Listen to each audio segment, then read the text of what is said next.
Okay, so let's consider the logical flow we were there last time around. Sharing my screen. Now, let me tell you this as well. Huh? This is also one of the feedbacks I have received from the people. Sometimes when we study the conceptual subjects, no, at that time people like, sir, ये तो मालूम है, ये तो मालूम है, ये तो मालूम है. But let me tell you, while you are studying the conceptual subjects, where a bit of a theoretical understanding is taking place first, at that time you might be aware about that concept, but the problem that people face, no, it's not about the conceptual understanding, it's about the flow. That what shall be your first step, what shall be your second, what shall be your third, what shall be your fourth. If I tell you that you'll have to prepare the questionnaire, you can do it. You can do it because you have got the theoretical understanding of it, you have got the idea what to do, what not to do, you have a bit of an idea about the statistical techniques too nowadays. But the thing is, what shall be my first flow? How should I approach towards the topic? What kind of a analysis I do at the initial stage, then at the middle stage, what kind of a things I'll be focusing, and at the large stage, what kind of a things I'll be focusing in the minute manner. So flow में problem होती है, ये मैंने observe किया है. And that was a question asked to Bill Gates as well, that how do you identify the real intelligence while you select any person in your organization. His answer was quite amazing. He said that, see, the real intelligence is to is in a uh, he or she will be able to get the detailed view of the entire roadmap. If that fellow has the detailed view of the entire roadmap and he can explain that to you, then he has the real intelligence. So to explain his argument, he further took an example. He said that, say if you are there at the top of the building, and if you are able to see the entire city, and you know that to go to one particular place, you will have to reach and travel through this particular way. And if this kind of a clarity is there in your thought process, that means that fellow has got the understanding of all the routes. He knows how to reach to the destination, he knows that how to take the leverage of the shortest route, and he has the idea about all the routes, all other dimensions and perspectives as well along with that. So when you get the idea about various dimensions and the perspective about a topic, you become the expert in that topic. That's the he has stated. So that's where people get stuck. आपको individually एक एक चीजें explain करो तो समझ में आ जाती है, लेकिन फ्लो कहाँ से शुरू करें, जो शुरू कर रहे हैं उस समय पे कौन से एनवायरनमेंट में, सिचुएशन में हम होंगे, क्या सबसे पहला स्टेप उस समय पे क्या करना होगा. So what will be the middle level, analysis? What will be the minute level analysis? So at that time, where our focus will be? ये flow में गलती करते हैं बच्चे. So let me go to that, slightly off the track I had. So our flow, if you can recall it, started from the situational analysis. Let me start the slide slow. So when you are investing into a project which is a long-term decision making, which cannot be reversed, a significant amount of the time and energy will be put into this. First, you take the informal outlines from the various people who are already there into the business. I have already cleared this flow quite a few times. So we have also seen that how to collect the secondary information, what are the various sources of the secondary information. Now, once you collect the broad idea and the overview about the kinds of an industry which are operating, uh, all sorts of a external environment knowledge which is somehow applicable and relevant to your project idea, now you can move forward to do some primary analysis. Now here your objective becomes more specified. You go into your exact objective. While you were collecting the secondary information, no, you were still here and there, because secondary information is something which is carried out by the people for some different context. Whether it is related to your project or not, that's altogether a different thing. Some of the parts might be related to your project, some of the parts might not be very much relevant and related to your project.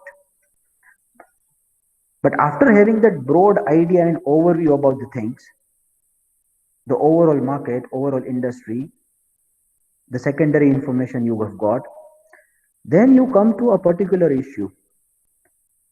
Now, when you are taking the this issue at a minute level, now your objectives are more specified. अब आपको objective अपने clear रखना है. अब ऐसा नहीं है कि बहुत सारी इंफॉर्मेशन इकट्ठा करनी है, the same way we are doing over here secondary information में, कि चीजों के रिलेटेड जितना भी है ना सब कुछ मालूम कर लिया, इंडस्ट्री के बारे में भी ले लिया, गवर्नमेंट पॉलिसीज के बारे में भी ले लिया, इसके बारे में भी ले लिया, सब कुछ ले लिया था आपने. अब प्राइमरी मार्केट में आप जा रहे हो तो आपका फोकस क्या होना चाहिए, आपको करना क्या है. पहले तो प्राइमरी में आप इसलिए सर्वे कर रहे हो क्योंकि अब आपको, आप जहां पे ऑपरेट करने वाले हो वहां के लोगों के एग्जैक्ट बायस एंड इमोशंस जानने हैं, एग्जैक्ट इंटेंशंस जानने हैं, उसके एग्जैक्ट परसेप्शंस जानने हैं. अब आपको डिमांड एंड प्राइस की, लोग आपके एरिया के अंदर क्या सोच रहे हैं वो आपको जानना है. अब यहाँ पे दो टाइप्स के एरर हो सकते हैं. पहला एरर तो आपने ऐसे क्वेश्चंस पूछ लिए जिसका कोई रिलेवेंस था ही नहीं, या तो फिर आपने इस तरीके से क्वेश्चनर फिलअप करवा ली, या तो फिर कोई आपने पर्सनल इंटरव्यू कनेक्ट कर लिया, या तो फिर आप डायरेक्टली 1-to-1 पर्सन से पहुंच के आपने कुछ फॉर्म साइन फिलअप करवा लिया जिसके अंदर आपको क्वेश्चंस नहीं पूछने थे, विच वर नॉट अप्रोप्रिएट. तो आपकी गलती हुई. दूसरी गलती क्या हो सकती है कि your sample size is not representative enough to take that big decision. तो सैंपलिंग एरर हो सकता है यहाँ पे. तीसरी गलती आप ये कर सकते हो कि यहाँ पे है ना, जो लोगों से आप क्वेश्चंस वगैरह पूछ रहे हो, यहाँ पे पर्सनल बायस और emotions also plays the big role. Sometimes you might not get the right answers which you really want to get from the people, because at a time, if they would be having some constraint and if they will not be responding you appropriately, sufficiently, and they would be having some bias and emotional blockages, then you will not get the appropriate answers to your survey. So there could be various possible errors here, right? And once you do this, you come to the characterization of the market, which is drawing the entire picture of the market. Now the things are pretty much clear to you, and you can start forecasting the demand now by applying some quantitative as well as the qualitative models, right? So what are the things that can be there in the survey? Let's check it out. Market survey.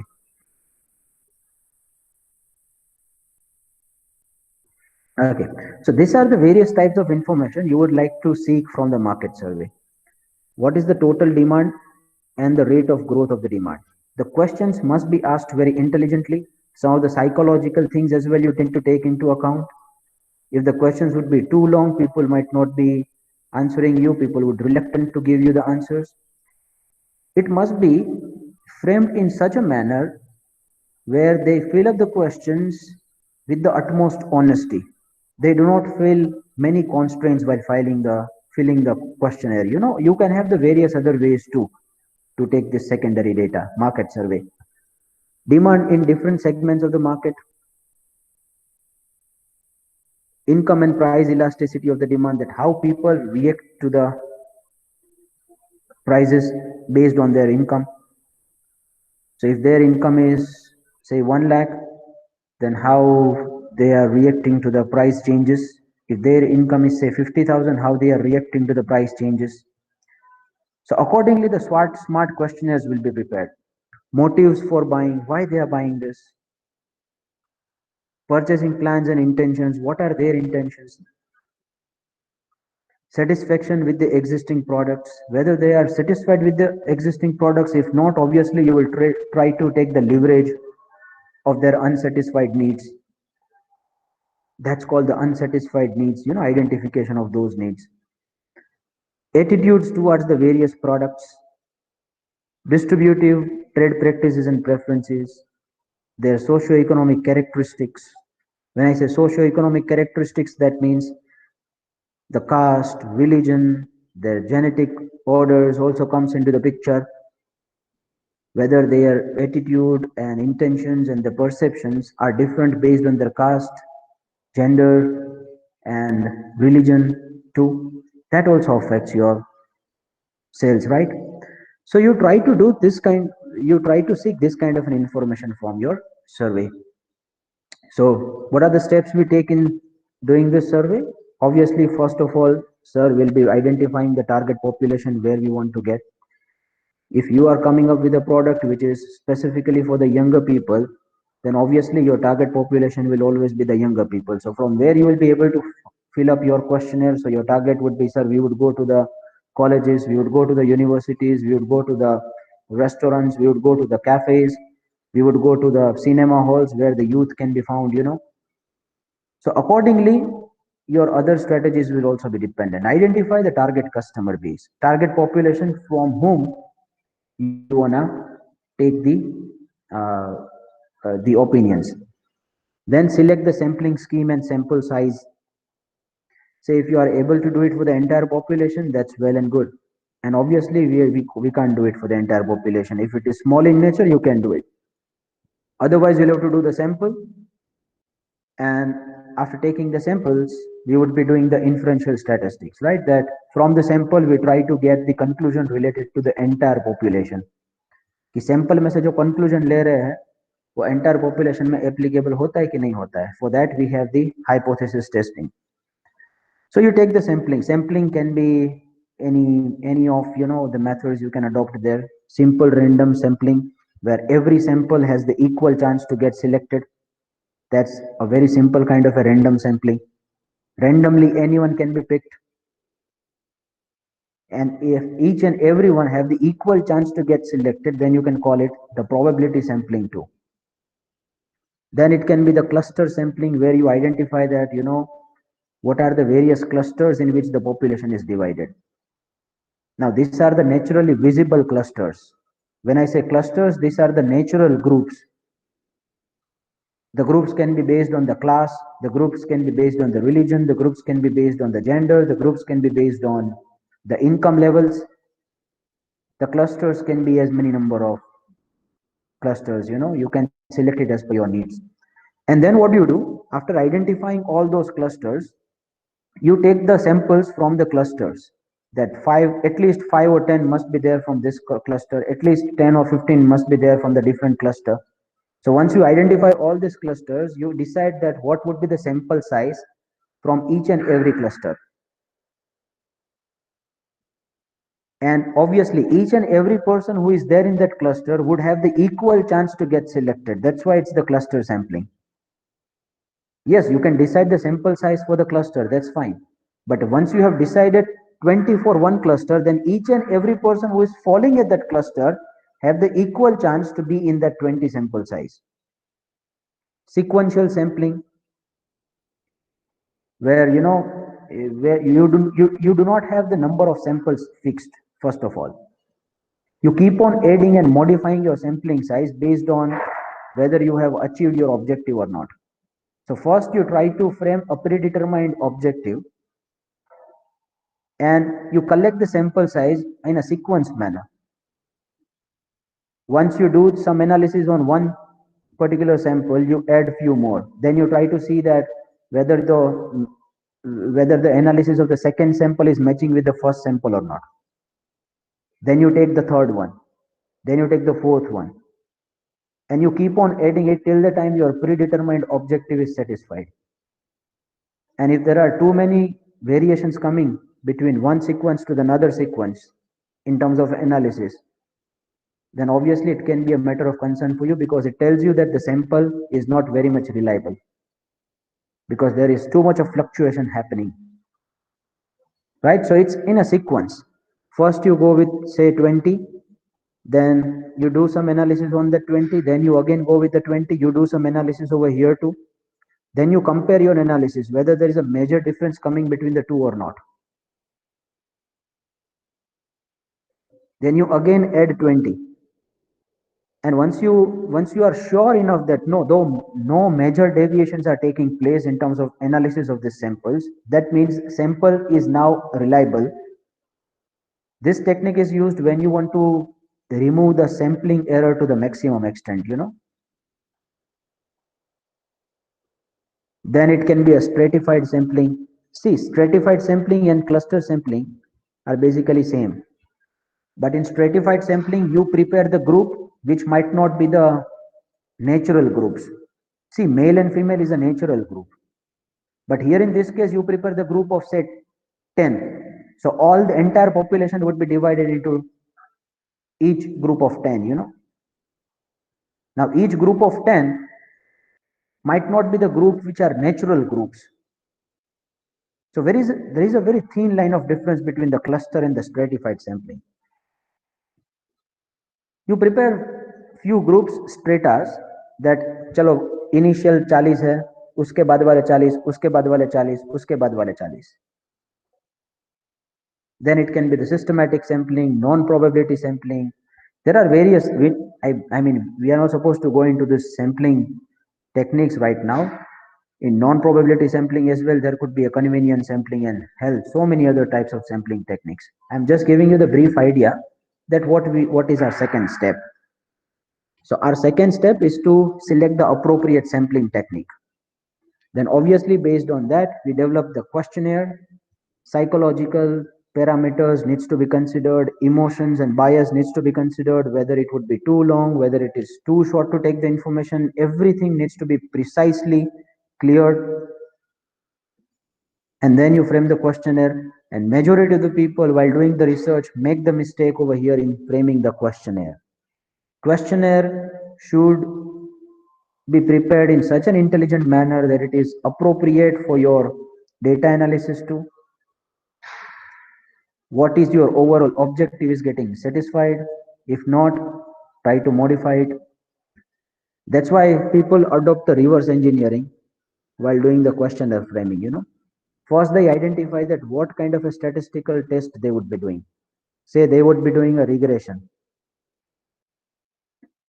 So in regression, what variables he or she would be requiring?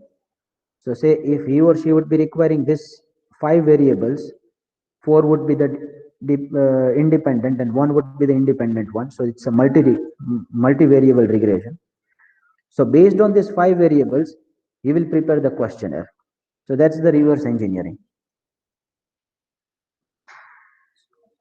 क्योंकि आपने questionnaire कर लिया, उसके बाद में आप इधर जाओगे कि अब ये कौन से वेरिएबल थे भाई, चल मैं उसके ऊपर मल्टीपल लीनियर रिग्रेशन मारता हूँ, फिर फंसोगे. तो रिवर्स इंजीनियरिंग करोगे तो अच्छा होगा. बट दिस इज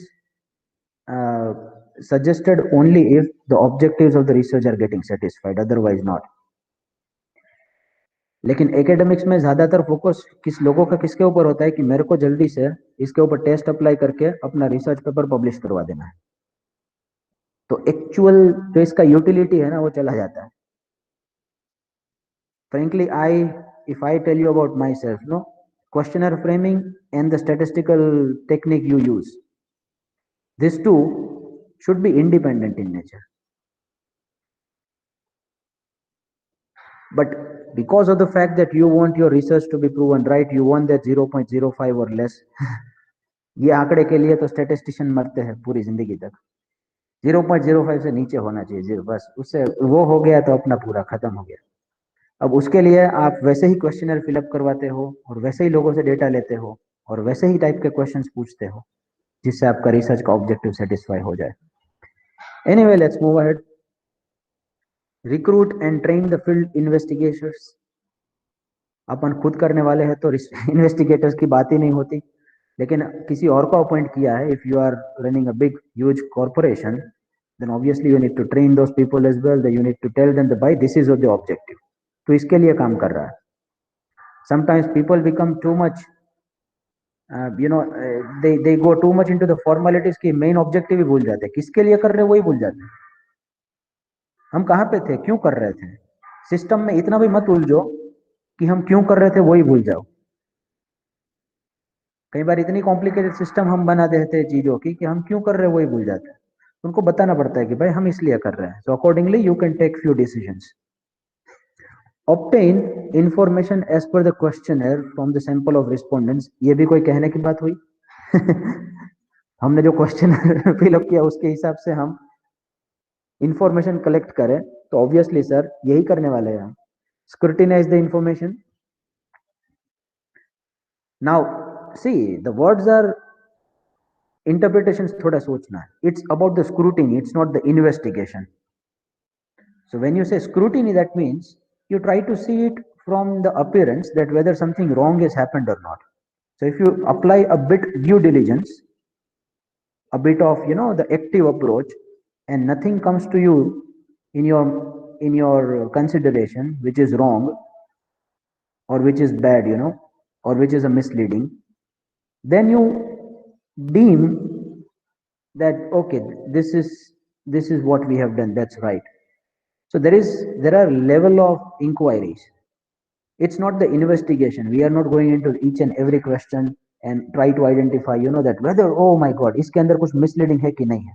Apparently हमें कुछ misleading नहीं दिख रहा है, हमने थोड़ा vigilance रखा, so you are not responsible now. So you'll have to just scrutinize it. Okay, then analyze and interpret the information by applying the statistical tools. So these are the various steps we follow while preparing the questionnaire. And by doing this, we come to know about the characterization of the market. So we prepare the entire body picture of the market, that this is how it looks like. Right? So first thing we would come to know by doing this analysis is the effective demand in the past and present. We are going to see those things in a detailed manner. इसके अंदर क्या क्या आने वाला है अभी खत्म कर देते हैं. Then it's the breakdown of demand, then its price, then its methods of distribution and sales promotion, consumers, supply and competition, and government policy. And you put everything together, obviously it's nothing but the characterization of the entire market. Right, so let's go to the first one, effective demand in the market. So what's the effective demand? Sir, what is been produced plus what we have imported minus what is the exports minus the changes in the stock levels. So what is the already an inventory right now? So if you do this, you come to know what is the effective demand in the market right now. Obviously, import is something which is also a part of the demand only, though it is not produced in your country, in your region, but it is an imported one. So that's why there is a demand. If you are doing the export of it, that means you are producing it, but there is no demand right now in the domestic market. That's why you are producing it. That's the literal meaning. I'm not saying that there is no demand. That's the literal meaning of the export, right? Something related to the demand in uh, outside the country. So you come to know what is the effective demand in the market. Then you try to break down the demand. So when I say breakdown, that means you create the subcategories. So the first subcategory would be the nature of products. See, if you are coming up in a one industry, in the same industry, there would be a various types of the products. Now, in those types of products too, you would do the subcategorizations. Say, if I give you a very simple example, if someone decides that I want to open a grocery store, so in a grocery store, the demand and the fluctuations of the price related to the wheat and the pulses would be entirely different from the demand of the snacks. The demand of the FMCG products would be entirely different from the. So if you are building a supermarket, you will have to categorize all the products further based on their nature. FMCG would be a different, then something related to the snacks would be the different. So further categorization of the demand. It could be a categorization based on the consumer groups. Consumer groups can be framed on the various aspects. It could be based on the age, it could be based on the gender, it could be based on, their experience, it could be based on the type of consumer. When I say type of consumer, it could be like, that is from the perspective of their uh, their type of buying behavior. Some people are very impulsive in nature. Some people are not that much impulsive. They do the lot of research and then they purchase the things.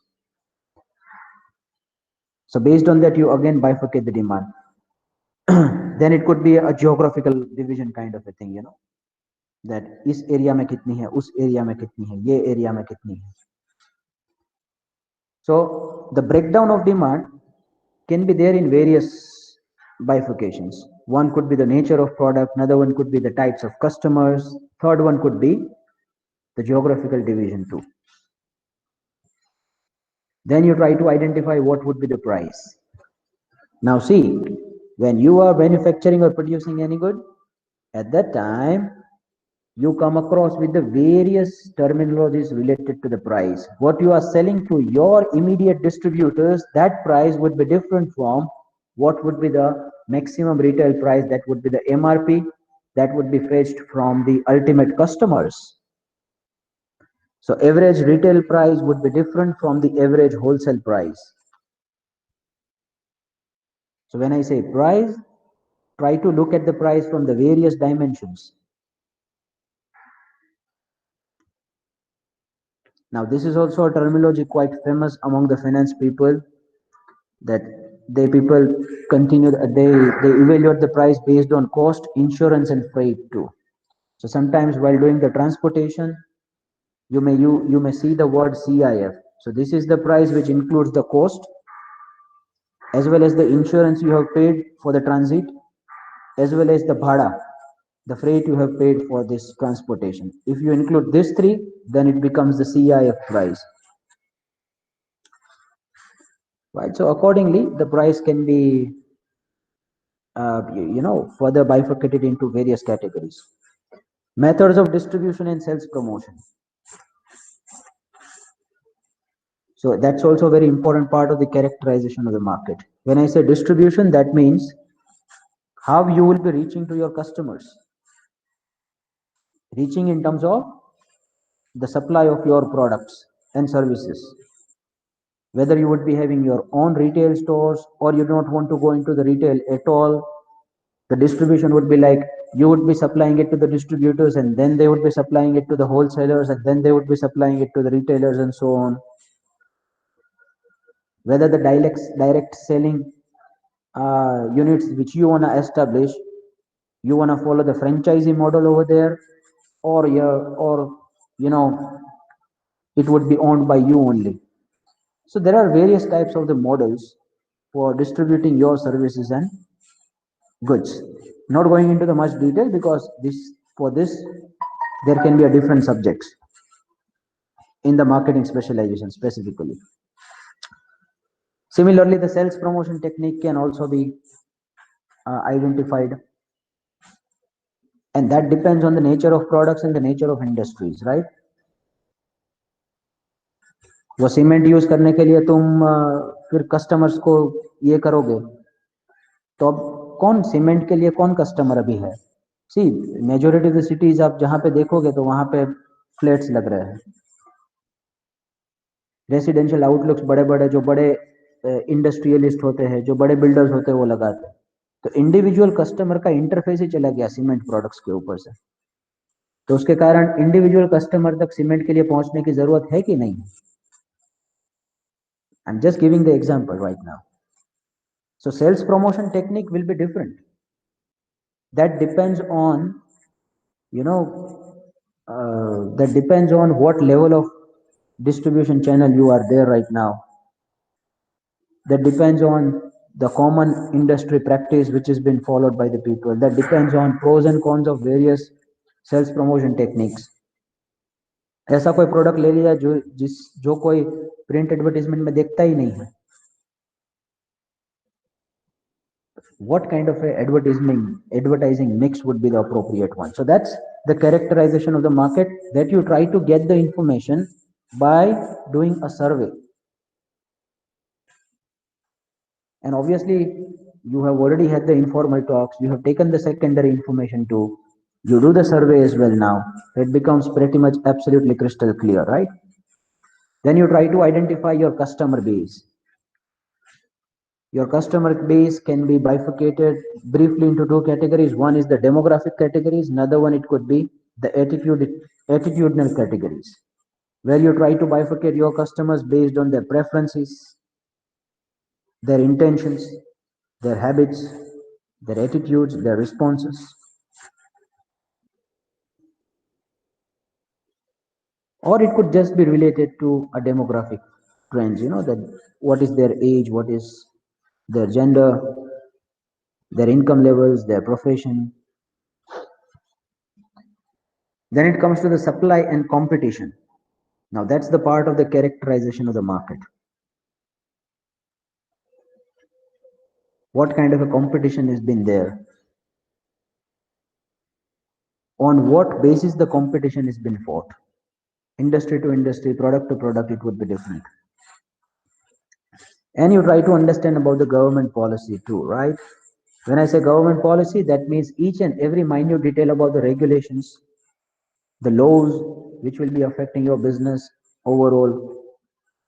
The government policies related to those businesses. Some of the businesses are highly regulated in nature. If you take the pharmaceutical industry, medical industry, defense equipment manufacturing industry, where you will have to take too many licenses. Now, try to identify that whether the government, up to what extent the government can control the demand as well. Some of the industries are so much regulated that government can control the demand. If government would be making some change, તો આપણી પૂરી આખી demand analysis છે ને ઉપરથી નીચે સુધી બધું હલી જાય.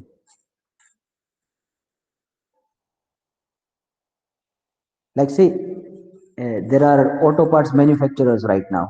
Rajkot is known for the auto parts manufacturer. You must be aware about it. Rajkot hub गिना जाता है गुजरात में ऑटो पार्ट्स मैन्युफैक्चरिंग का.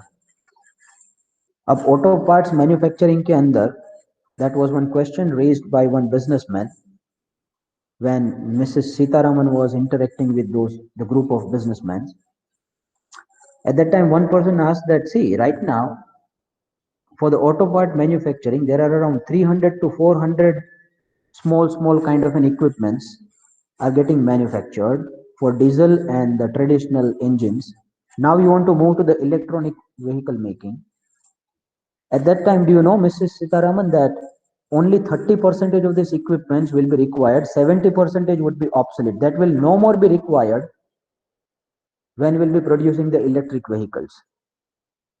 So have you done enough planning for those people who are going to lose their entire industry? There are various people who are dependent on the auto parts manufacturing. 70% of the auto parts manufacturing would not be required once the electronic vehicles would be introduced into the system. And I am extremely happy that they took that suggestion as well and they came up with a scrap policy in this budget.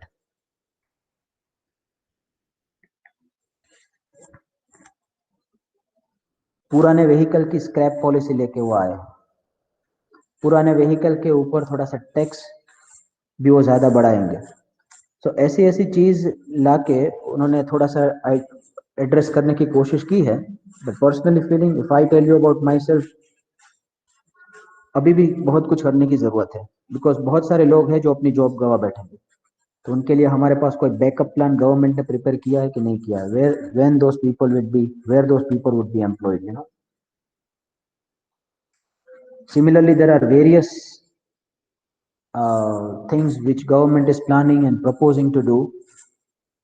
But if we'll be doing that, then many people would be losing their job who are dependent on them.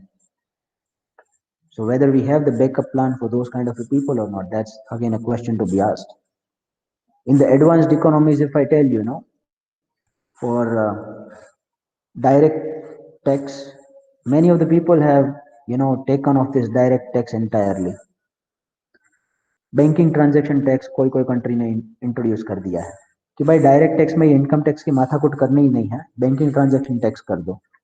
But the problem is there are absolutely 1,000 number of professionals who are right now dependent on the direct tax practices, whose bread and butter is dependent on them. What you will be doing for them?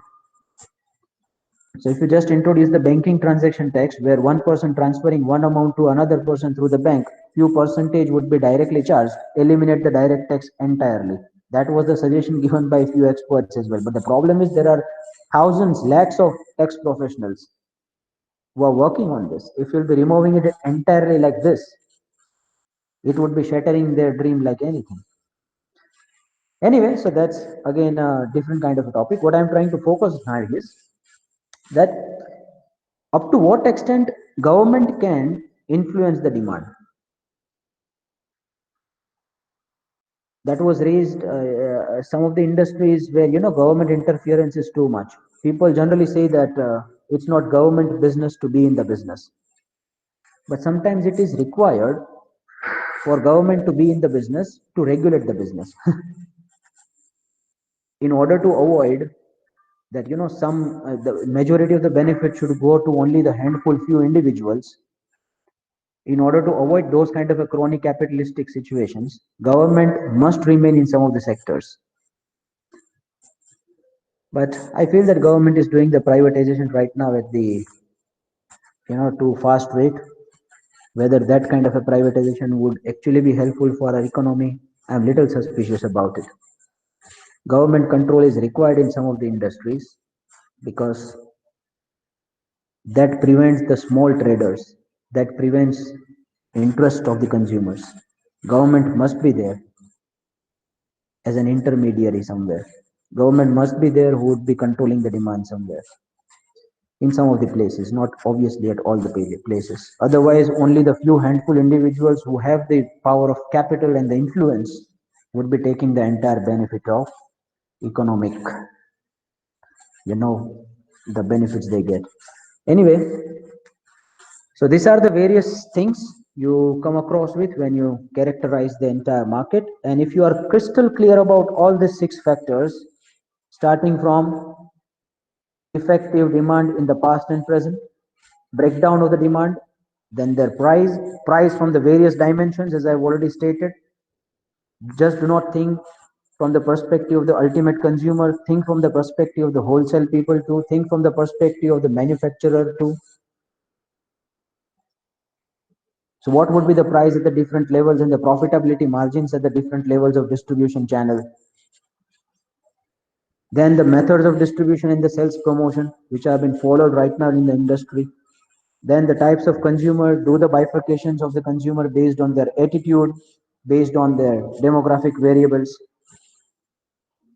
supply and competition, and the government policy. If you're crystal clear about this 7 points, then you can effectively say that yes, you have characterized the entire market. Now you come into the position to forecast the actual demand. If you are not clear about the things we have discussed till now, and if you directly jump into forecasting the demand, obviously that forecasting will go wrong hell like anything.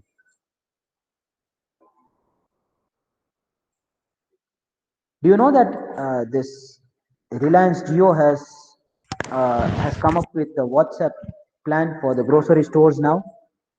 The grocery stores now can register their business outlets on the WhatsApp, and the Reliance is providing the platform to them.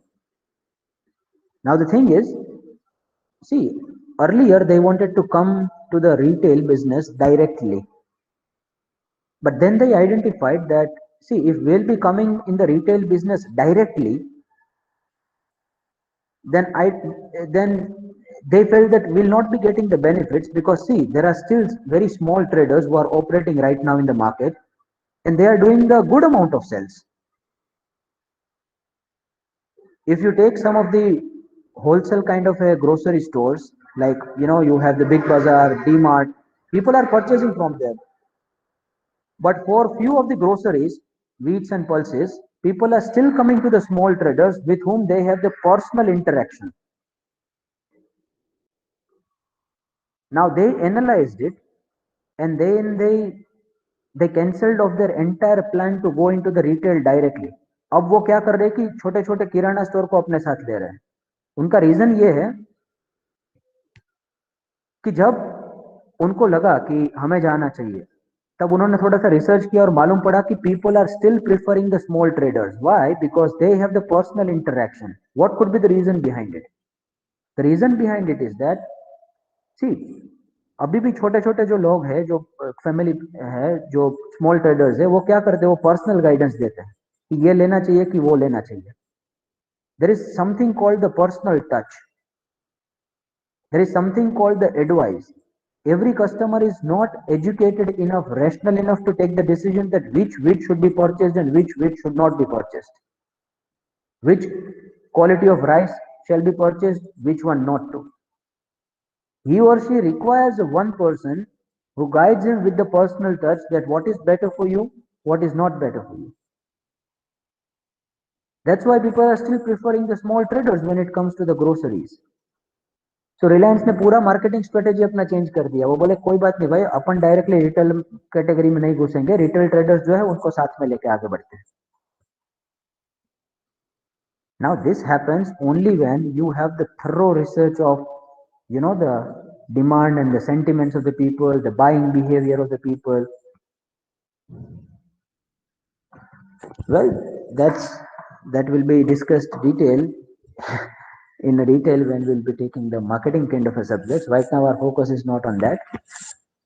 Okay, so let me have the disclaimer now again, that for the next few lectures you people will be bringing the laptop, because now we would be using some qualitative and the quantitative models for demand forecasting. Right, we have done the secondary data analysis, we have come to know about the sources, we have come to know about how to frame the primary market survey, what are the things basically we'll be asking in the primary market survey for our project, the products and services which we want to offer. And now we are coming to the final stage where we are becoming more specific. We want to forecast the markets based on some of the details and quantities we would have for the historical data. So we would try to do some time series analysis over there. We would try to forecast it by applying some regression analysis there. We would also try to use some ratios too. Right, so that's gonna be the content for next few lectures. So you should be bringing the laptop. May I have the final confirmation from the students that you have got everything till now? All of you? Okay, so we have got the confirmation from Heli Jalpa. Good, so you'll be bringing the laptop, gonna be very important one. Please inform to all the students that they must be present in the maximum capacity intellectually as well as physically for the next few sessions. I'll be sharing few Excel files with you. As a mark of your attendance, you may just put the enrollment number over here. And once it is done, you may disperse from the day. Bye-bye, take care, sayonara, enjoy the rest of the day. See you all in the next session with the Excel file where we will be doing some quantitative analysis for demand forecasting. Bye-bye, take care.